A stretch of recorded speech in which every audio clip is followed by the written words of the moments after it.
اعوذ باللہ من الشیطان الرجیم بسم اللہ الرحمن الرحیم وما تکون فی شان، اور نہیں ہوتے آپ کسی بھی کیفیت میں، وما تتلو منہ من قرآن، اور نہیں پڑھ رہے ہوتے آپ قرآن میں سے کچھ بھی، ولا تعملون من عمل، اور اے مسلمانوں نہیں عمل کر رہے ہوتے تم کوئی بھی اچھا عمل، الا کلنا علیکم شہودا، مگر یہ کہ ہم حاضر ہوتے ہیں، موجود ہوتے ہیں، تمہارے اس عمل پر گواہ ہوتے ہیں، استفیدون فیہ، جب کہ تم اس میں مصروف ہوتے ہو۔ یہ بڑی ہے ایک بشارت والی بات ہے کہ بندہ مومن کو یقین دلایا جائے کہ جو خیر تم کما رہے ہو، جو بھلائی کر رہے ہو، جو نیکی کر رہے ہو، تمہارا رب اسے دیکھ رہا ہے۔ وہ بات نہیں ہے کہ مر گئے ہم، انہیں خبر نہ ہوئی۔ اللہ تعالیٰ تو تمہاری ہر جو بھی ایثار اور قربانی جو بھی تم اللہ کی راہ میں کر رہے ہو، وہ خود دیکھ رہا ہے، موجود ہوتا ہے۔ اس میں دیکھیے خاص کیف ہے۔ اے نبی، پہلے خطاب ہے حضور سے واحد کے صیغے میں، اے نبی آپ جس کیفیت میں بھی ہوتے ہیں، ما تکون فی شان وما تتلو منہ من قرآن، اور جو قرآن میں سے آپ پڑھ رہے ہوتے ہیں، کوئی حصہ، کوئی صورت خود پڑھ رہے ہوں، پڑھ کر سنا رہے ہوں، اور اب رخ بدلا ہے اہل ایمان کی طرف، مسلمانوں کی طرف، ولا تعملون من عمل، اور اے مسلمانوں جو عمل بھی تم کرتے ہو، من عمل، کہ جو اچھا عمل ہو، نیک عمل ہو، الا کلنا علیکم شہودا، ہم تم پر تمہارے پاس موجود ہوتے ہیں، استفیدون فیہ، جب کہ تم اس میں مصروف ہوتے ہو۔ وما یعزب عن ربک، اور نہیں غائب ہوتا آپ کے رب سے، من مثقال ذرۃ فی الارض، زمین میں ایک ذرے کے برابر بھی کوئی شے، ولا فی السماء، نہ آسمان میں، ولا اصغر من ذالک، نہ ہی اس سے کم تر کوئی شے ہے، ولا اکبر، نہ اس سے بڑی، الا فی کتاب مبین، مگر یہ کہ وہ ایک روشن کتاب میں درج ہے۔ یہ روشن کتاب ہے اللہ تعالیٰ کا علم قدیم۔ الا ان اولیاء اللہ لا خوف علیہم ولا هم یحزنون، آگاہ ہو جاؤ، اللہ کے دوستوں پر نہ کوئی خوف ہے، نہ وہ حزن سے دوچار ہوں گے۔ یہ اولیاء اللہ کون ہیں؟ یہ کوئی علیحدہ سپیشیز نہیں ہے، علیحدہ نوع نہیں ہے، انسانوں ہی میں سے صاحب ایمان، جو ایمان حقیقی سے بہرہ مند ہوں، جن کے دلوں میں یقین پیدا ہو چکا ہو، اور جو اللہ کے فضل و کرم سے مقام احسان پر فائز ہو چکے ہوں۔ ان تعبد اللہ کانک تراہ فإن لم تکن تراہ فإنہ یراک، وہ اولیاء اللہ ہیں۔ اللہ ولی الذین آمنوا یخرجہم من الظلمات الی النور، یہ ہم سورہ بقرہ میں پڑھ آئے ہیں، آیت الکرسی کے فوراً بعد۔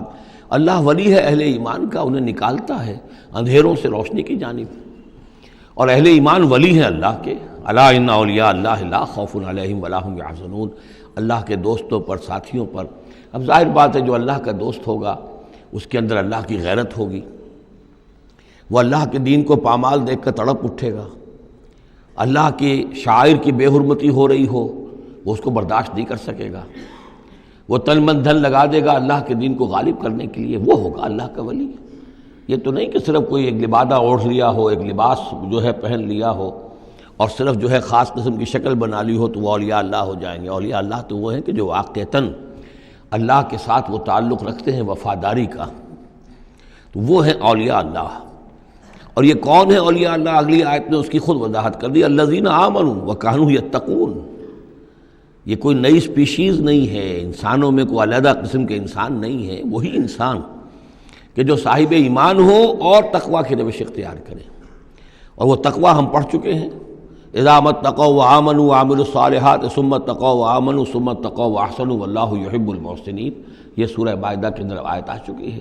یہ تقوی جو ہے درجہ بدرجہ اہل ایمان کو اور اونچے سے اونچے مدارج کی طرف لے جاتا ہے۔ لہم البشریٰ فی الحیات الدنیا، ان کے لیے دنیا کی زندگی میں بھی بشارتیں ہیں۔ یہ بشارت کس اعتبار سے، جو ہم سورہ توبہ میں پڑھ چکے ہیں کہ حل تربصون بنا الا احدی الحسنیین، ہمارے لیے تو دو اچھائیوں کے سوا کسی تیسری چیز کا تصور ہی نہیں۔ بشارت ہی بشارت ہے، کوئی تکلیف بھی آئی ہے تو ہمارے رب کی طرف سے آئی ہے، لن یصیبنا الا ما کتب اللہ لنا ہوا مولانا، اس پہ گھبرانے کی کیا بات ہے؟ دوست کی طرف سے اگر کوئی شے آئی ہے، اور پھر یہ کہ ہمیں پتہ ہے کہ اس میں ہمارا خیر ہے، اسی میں بھلائی ہے۔ ایک چیز ناگوار تو ہے، بچے کو انجیکشن لگا ہے تو رو تو رہا ہے وہ، لیکن معلوم ہے کہ اس کے والدین کو تو معلوم ہے کہ یہ اس کے علاج کے لیے ہم ٹیکہ لگوا رہے ہیں، تو تکلیف بھی دنیا میں اللہ کی طرف سے آتی ہے، بندہ مومن سمجھتا ہے یہ میرے حق میں خیر ہے، بھلائی ہے، میرے لیے تو خیر ہی خیر ہے، شر کا سوال ہی نہیں۔ لہم البشرا فی الحیات الدنیا وفی الآخرہ، اور آخرت میں بھی لا تبدیل لکلمات اللہ، اللہ کی باتوں کو کوئی بدل نہیں کر سکتا۔ ذالک هو الفوز العظیم، یہی بہت بڑی کامیابی ہے۔ ولا یحزنک قولہم، اور اے نبی ان کی بات سے آپ رنجیدہ نہ ہوں۔ ان العزت للہ جمیعا، عزت کل کی کل اللہ کے اختیار میں ہے، اللہ کے ہاتھ میں ہے۔ هو السمیع العلیم، وہ سب کچھ سننے والا اور جاننے والا ہے۔ الا ان للہ من فی السماوات ومن فی الارض، آگاہ ہو جاؤ اللہ ہی کی ملکیت ہے اور اللہ ہی کا ہے جو کچھ بھی ہے اور جو بھی ہے آسمانوں میں اور جو بھی ہے زمین میں۔ وما یتبع الذین یدعون من دون اللہ شرکاء، اور یہ لوگ جو اللہ کے سوا کسی اور کو پکار رہے ہیں وہ کوئی شرکاء نہیں ہے جنہیں وہ پکار رہے ہوں، اور نہیں تو ان کا اتباع کر رہے ہیں۔ یتبعون الا الظن، وہ تو ظن ہے، اٹکل پچو ہے، ان کے اپنے تصورات و توہمات ہیں۔ ان یتبعون الا الظن وانہم الا یخرصون، وہ صرف ظن و تخمین اور اٹکل پچو کے پیچھے پڑے ہوئے ہیں۔ هو الذی جعل لکم اللیل لتسکنوا فیہ والنہار مبصرا، وہی ہے جس نے تمہارے لیے رات کو بنا دیا ہے تاکہ تم اس میں سکون پکڑو، آرام کرو، استراحت ہو، اطمینان اور سکون ہو۔ والنہار مبصرا، اور دن کو بنا دیا دکھلانے والا، روشن، تاکہ اس میں تم کام کرو، اپنی معاشی جدوجہد کرو۔ ان فی ذلک لآیات لقوم یسمعون، یقیناً اس میں آیات ہیں، نشانیاں ہیں ان لوگوں کے لیے جو حقیقتاً سنتے ہوں۔ قالوا اتخذ اللہ ولدا سبحانہ، انہوں نے کہا کہ اللہ نے اولاد اختیار کی ہے، وہ پاک ہے اس سے۔ هو الغنی، وہ بے نیاز ہے۔ یہ لفظ یہاں بہت اہم ہے، غنی، بے نیاز ہے۔ اس کا کیا تعلق ہے اولاد نہ ہونے سے؟ اصل میں انسان کو اولاد کی تمنا اس لیے ہوتی ہے کہ اسے یہ معلوم ہے کہ مجھے مرنا ہے، میں تو فانی ہوں، میری اولاد کے ذریعے سے میرا نام زندہ رہے گا۔ انسان کے اندر جو ایک خواہش ہے کہ میرا نام باقی رہے، میری یاد باقی رہے، تو اس کا تسلسل ہے جو اولاد کے ذریعے سے۔ اللہ تعالیٰ چونکہ فانی نہیں ہے، باقی ہے، اسے کسی اولاد کی احتیاج نہیں ہے، وہ ہمیشہ خود قائم رہنے والا ہے، اس لیے اس کی شان اس سے بہت بلند ہے کہ اسے اولاد کی حاجت ہو۔ هو الغنی، وہ تو اس سے غنی ہے، بے نیاز ہے۔ لہو ما فی السماوات و ما فی الارض، اسی کا ہے جو کچھ کہ ہے آسمانوں میں اور جو کچھ کہ ہے زمین میں۔ ان عندکم من سلطان بہذا، نہیں ہے تمہارے پاس کوئی سند، کوئی دلیل اس چیز کے لیے کہ تم نے اللہ کے لیے اولاد تراش لی ہے۔ اتقولون علی اللہ ما لا تعلمون، کیا تم اللہ کی طرف منسوب کر رہے ہو وہ چیزیں جن کے لیے تمہارے پاس کوئی علم نہیں، کوئی دلیل نہیں، کوئی سند نہیں۔ قل ان الذین یفترون علی اللہ الکذب لا یفلحون، کہہ دیجئے وہ لوگ جو اللہ تعالیٰ کی طرف جھوٹ باتیں منسوب کرتے ہیں، افتراء کرتے ہیں، وہ کبھی فلاح نہیں پائیں گے۔ متاع فی الدنیا، دنیا میں ان کے لیے ساز و سامان ہے، رہنا بسنا ہے، اس کے لیے کچھ ضرورت ہم نے ان کو ضرورت کی چیزیں دے دی ہیں۔ ثم الینا مرجعہم، پھر ہماری طرف ان سب کا لوٹنا ہے۔